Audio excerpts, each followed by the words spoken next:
নমস্কার। আজকের ভিডিও শুরু করার আগে ছোটদের জানাই আমার প্রাণ ভরা ভালোবাসা ও গুরুজনদের জন্য রইল আমার সশ্রদ্ধ প্রণাম। ইউটিউব চ্যানেলের অন্তঃশুদ্ধিকরণ কথা থেকে বলছি।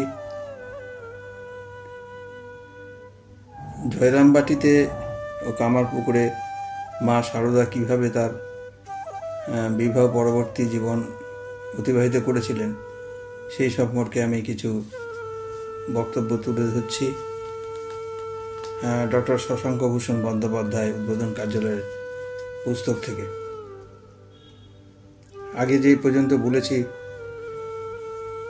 তারপরে আমি বলতে চাইছি যে জয়রামবাটিতে লেখাপড়ার সুযোগ শ্রীমা খুবই কম পেয়েছেন। সেকালে আবার ধারণা ছিল যে লেখাপড়া শিখলে মেয়েরা সংসারের কাজ করবে না। তবে ভাইয়েরা যখন পাঠশালায় পড়ত, সারদা কাজের ফাঁকে তাদের বইগুলি পড়ার চেষ্টা করতেন। কোনো দিন বা তাদের সঙ্গে পাঠশালায় গিয়ে কিছু কিছু পড়তে শিখেছিলেন। তবে লেখাপড়ায় তার চিরকালই খুব আগ্রহ ছিল। শ্রী মা একবার বলেছিলেন যে কামারপুকুরে লক্ষ্মী মানে ভাসুরজি আর আমি বর্ণপরিচয় একটু একটু পড়তুম। ভাগ্নে মানে হৃদয় বই কেড়ে নিলে বললে যে মেয়ে মানুষের লেখাপড়া শিখতে নেই, শেষে কি নাটক নভেল পড়বে? লক্ষ্মী তার বই ছাড়ল না। ঝিয়ারি মানুষ কিনা জোর করে রাখলে আমি আবার গোপনে আরেকখানি একানা দিয়ে কিনে আনলুম। লক্ষ্মী গিয়ে পাঠশালায় পড়ে আসতো, সে এসে আবার আমায় পড়াতো। প্রসঙ্গক্রমে শ্রী মায়ের ভাষাতেই দেখানো যেতে পারে যে এই দিব্যোৎসাহ তারপরেও ছিল। ভালো করে শেখা হয় দক্ষিণেশ্বরে। ঠাকুর তখন চিকিৎসার জন্য শ্যামপুকুরে একটি আছি। ভব মুখুজ্জের একটি মেয়ে আসতো নাইতে। সে মধ্যে মধ্যে অনেকক্ষণ আমার কাছে থাকতো। সে রোজ নাইবার সময় পাঠ দিত ও নিত। ছেলেবেলায় বই পড়ার সুযোগ না পেলেও কতক ঠাকুরের কথা, দোল দুর্গোৎসবের যাত্রা কীর্তনাদি শুনে সারদা অনেক ভালো ভালো কথা শিখেছিলেন, মনেও রাখতে পারতেন। বাল্যকালে দেবদেবীর মূর্তি গড়তেও তিনি শিখেছিলেন। আবার ফুল চন্দন দিয়ে ওই মূর্তিকে পূজা করাও ছিল তার খেলার অঙ্গ। একবার মণ্ডপে জগদ্ধাত্রী প্রতিমার সামনে বসে সারদা এমন তন্ময় হয়ে যান যে সেই ধ্যানস্থ মুখে দেবীর সৌন্দর্য ও গাম্ভীর্য দেখে প্রবীণ লোকেরাও বুঝতে পারেনি মেয়েটি মানবী না দেবী। সারদার যখন 11 বছর বয়স, তখন ওই অঞ্চলে ভীষণ দুর্ভিক্ষ হয়। দরিদ্র রামচন্দ্রের গোলায় অল্প ধানই সঞ্চিত ছিল। নিজের ছেলে মেয়ের কথা না ভেবেই তিনি অন্নসত্র খুলে দিলেন। কড়াইয়ে ডালের খিচুড়ি হাঁড়ি হাঁড়ি রাঁধিয়ে রাখতেন। যখন যে আসতো তখন তাকেই তা খেতে দেওয়া হতো। গরম খিচুড়ি খেতে লোকেদের কষ্ট হয় দেখে সারদা 2 হাতে পাখার বাতাস দিয়ে তা ঠান্ডা করতেন। এমনই দয়াপ্রবণ ছিল সারদার মন। পিতৃগৃহে সারদার জীবন এইভাবেই কাটছিল।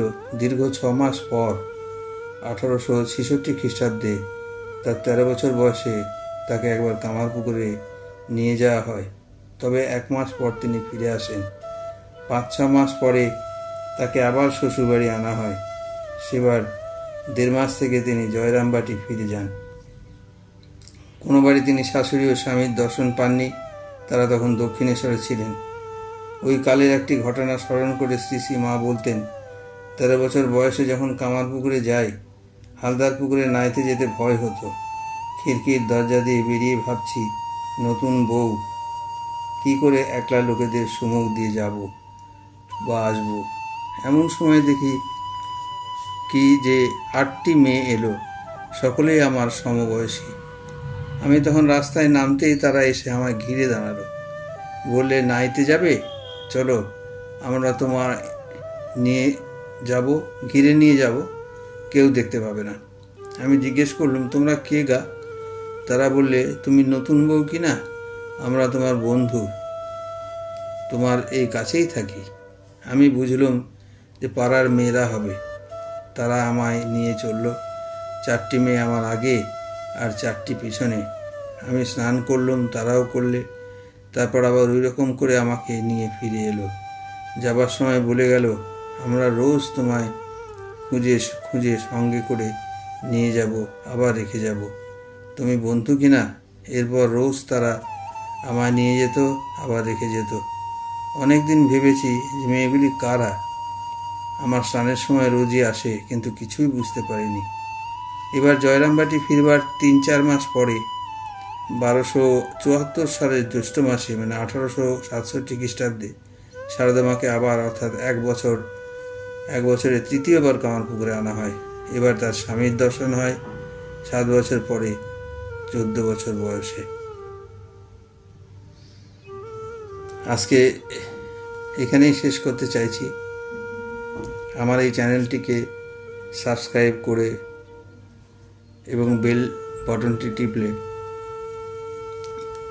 বা শেয়ার করলে এর আরও একটু বেশি প্রচার পাবে এবং অনেকের মধ্যেই আমার এই বক্তব্য তুলে ধরা যাবে। আমি আশা করব আপনারা আমাকে সহায়তা করবেন সাবস্ক্রিপশন করে। সবাই ভালো থাকবেন। ছোটদের আমার প্রাণভরা ভালোবাসা ও গুরুজনদের সশ্রদ্ধ প্রণাম জানিয়ে আজকের মতো এখানেই শেষ করলাম। নমস্কার।